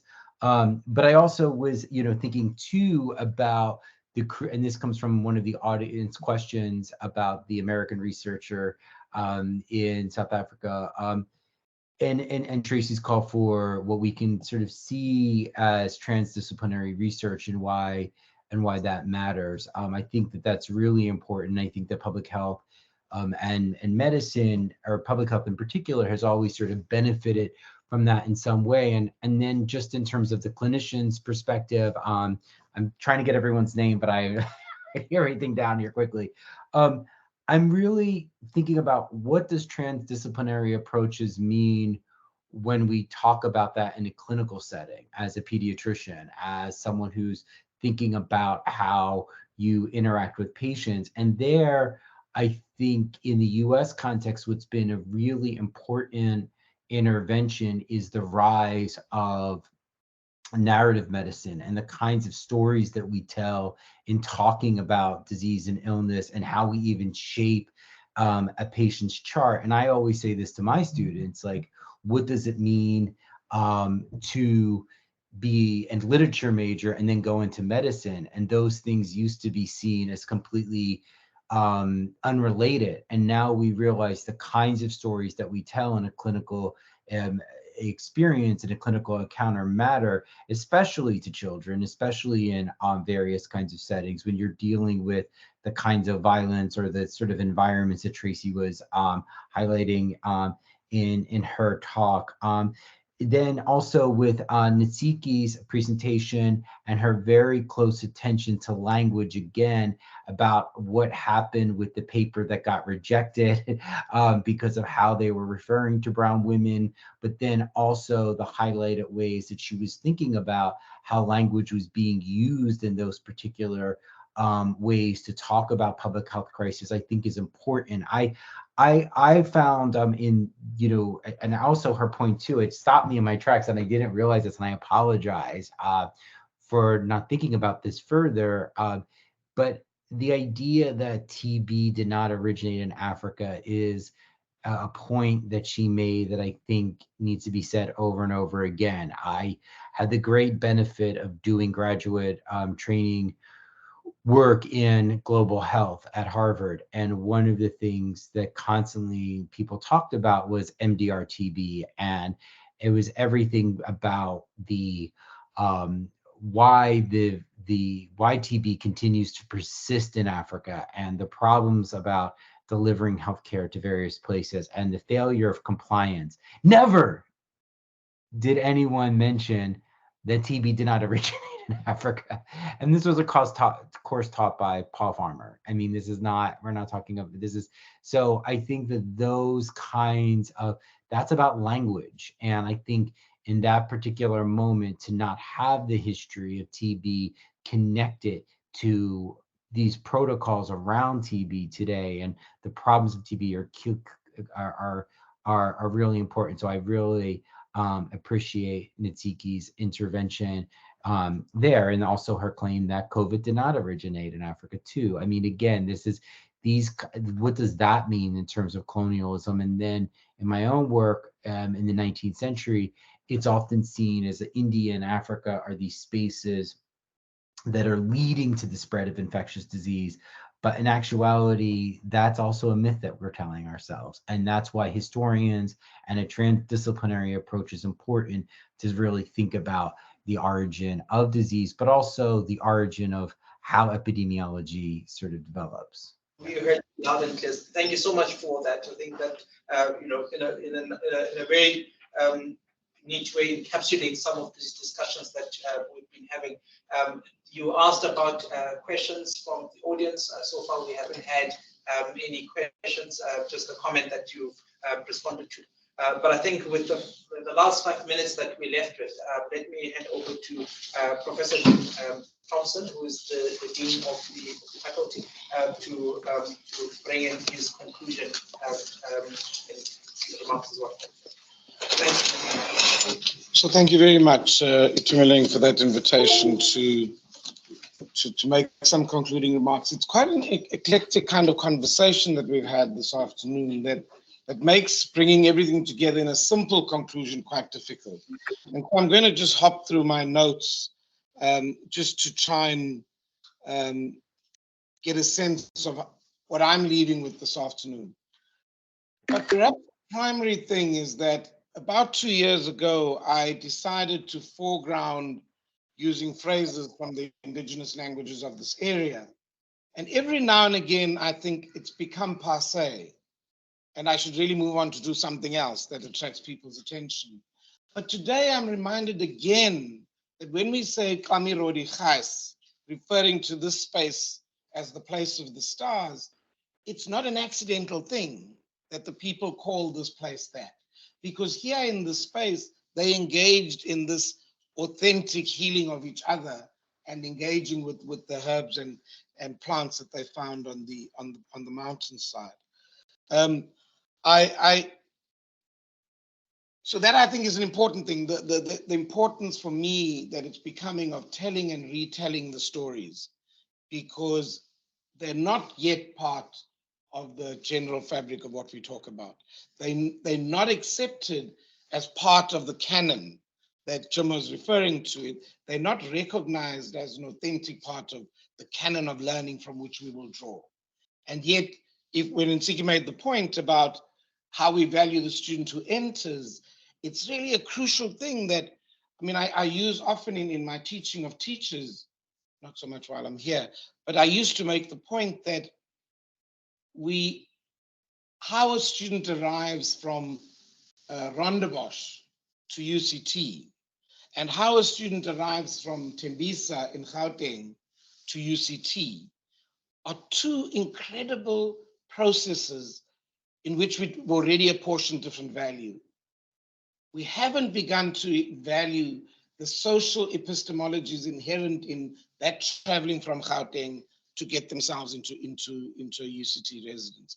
And so Nsiki's comment is a real challenge, because if you engage with students who come from certain environments, one finds very quickly and this idea of being outside of the knowledge. And I think that's what happened today for me is, one, how much of the knowledge is available for us to again become a part of the knowledge. Robert Keegan writes an essay in a book called Learning as Transformation, and he talks about what form transforms. And he's talking about what is the thing that makes us change, and the world change as a consequence. And he speaks about this journey of a student from becoming the subject of the knowledge that they're learning, becoming an object versus becoming their subject. And this is, for me, it's quite an important shift from the fact that students experience knowledge as out there, unrelated to them. They learn for our purpose. And this is the important exclusion. But what he's encouraging in a transformative space is, how do you help a student to internalize the knowledges? And an example that in which I experienced it really profoundly was a student who was not achieving in anatomy, but who had multiple fractures because he played rugby. I wasn't quite sure his body should have been playing rugby at all, but never once did he see the humerus that he'd broken as an integral part of the learning of anatomy.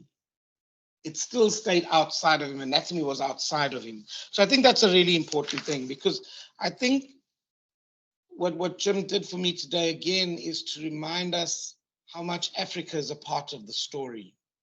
and often the origin of the so many stories that we often neglect in the way we engage. So I want to just be very grateful for that. And that image, Jim, of the washerwoman strikes me as a deeply profound African image that represents so many things. And today you gave them a place in the story of epidemiology, which I valued greatly. I think the questions of erasure are recurrent, but I think for me, what's been a real challenge, and I think Sarah, you spoke about this notion of violence. We're trying in the faculty, in the new faculty strategy plan, which we hope we'll be able to deliver in the next couple of weeks, to understand what is the role of this faculty in locating its future within an African context. Because very often, and you're right, Rodzani, that we're the best provider of data to the NIH. And I don't think Americans understand the extent to which our data and science is changing the way science is conducted in their spaces. And those are the conversations we have to have, don't we? And I think for me, that violence thing, how can we sit comfortably as academics when we are making no impact on the gang violence on the Cape Flats? We can't be an African faculty if our questions are not answering the causes of those problems. We study the violence, and it's endemic and recurrent. We know how that works, but very few of our work is saying, shift this fundamentally, and then something might be a different outcome. And I want to appreciate what Rodzani said about this memory and remembering, because I think in an age where we're so focused on dementia and the loss of memory, we've got to understand what memory does. And I think that came through very usefully this afternoon. And I just wanted to appreciate particularly, Leslie, your locating of the disciplines in the space that is contentious. And for me, I mean, I learned a whole lot of things. I'm an anesthetist, so I was quite pleased about Jon Snow. But I have to recognize now that maybe the origins are not quite the origins we thought they were. But it is about the fact that today just reminded me of the extent to which we've got to understand that the colonial legacy never quite leaves. It's deeply ingrained in our story, and the idea that we can flip a switch and the world suddenly doesn't looks completely different. Maybe naive, in fact, but for me today has really been about hearing a new story, hearing an old story told afresh is really part of this afternoon. And I want to thank Itumeleng for chairing this discussion so expertly, but let me just run through the people who have contributed here. To those who organized, I recognize in Piwe that Sima would have preferred you to be completely elsewhere, and I want to just honor the fact that as his father, you have kept him here to be part of this event. We'll look for him in 20 years' time, I have no doubt. But Jim Downs, Jim, I was just referring to the technician who's assisted us with the connection or disconnection at times, who has his little son of 3 years old, who has been quite an intriguing person to chat to this afternoon. But thank you for that. And then thanks to Mileng and Ntsiki and those who put this together. I think it's been a fascinating afternoon. To Leslie and to Rodzani and to Sarah for this ongoing conversation. And as we craft this new Faculty of Health Sciences strategy plan, we want to be saying that fundamental to that strategy has got to be the stories. Whose stories? What stories? Did we hear the meaning? Did we listen to the right story? And what kind of story we will tell again to the generations that come after us? But this is part of the conversation today, so thank you very much.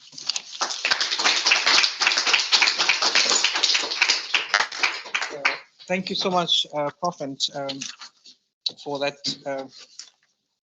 great conclusion and reflections as well. Jim, I will not repeat the thank you. I think that comes from the highest person in the faculty, so thank you. Thank you.